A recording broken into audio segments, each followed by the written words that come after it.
সংস্কার, বিচার এবং নতুন সংবিধানের দাবিতে। কারণ বাংলাদেশে আমরা মনে করি যদি আমরা একটি নতুন সংবিধান গঠন না করতে পারি তাহলে বাংলাদেশে খুনি হাসিনা এবং ফ্যাসিস্ট সরকার বারবার ফিরে আসবে।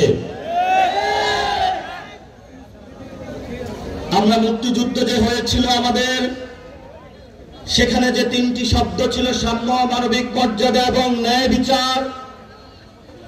এই তিনটি শব্দকে আমাদের 72 সালে আওয়ামী লীগ একদলীয়ভাবে তিনটি শব্দকে বাদ দিয়ে তাদের পরিবার ভিত্তিক, তাদের দলীয় ভিত্তিক একটি সংবিধান বানিয়েছিল এবং এই সংবিধানে ভারতীয় এজেন্ডা বাস্তবায়নে তারা গত 50 বছর ধরে বাংলাদেশের মুসলমানদেরকে নিপীড়ন করেছে, আলেম সমাজদেরকে জঙ্গি তকমা দিয়েছিল,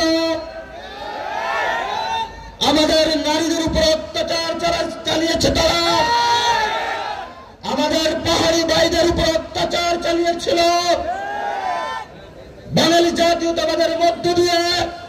বাংলাদেশে তারা বিভেদের রাজনীতিতে ঠেলে দিয়েছিল। আমরা জাতীয় নাগরিক পার্টি এনসিপির পক্ষ থেকে আপনাদেরকে উদাত্ত আহ্বান জানাচ্ছি, আমরা যদি শক্তিশালী একটি বাংলাদেশ গঠন করতে চাই তাহলে আমাদেরকে একটি নতুন সংবিধান বানাতে হবে, যেই সংবিধানের সাম্যের কথা থাকবে, যেই সংবিধানে মানবিক মর্যাদার কথা থাকবে, যেই সংবিধানে ন্যায় বিচারের কথা থাকবে,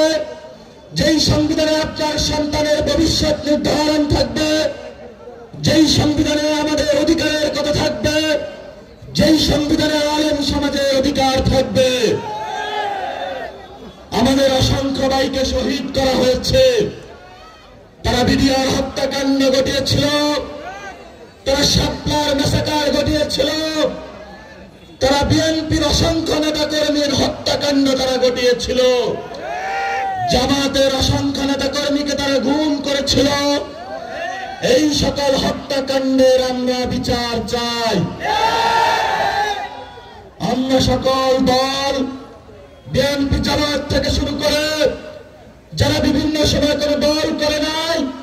রাতের আধারে খাট থেকে বাংলাদেশের খুনি বাহিনী তাদেরকে নিয়ে গিয়েছিল, জেলে পড়েছিল, লাশ সাগরে ভাসিয়ে দিয়েছিল।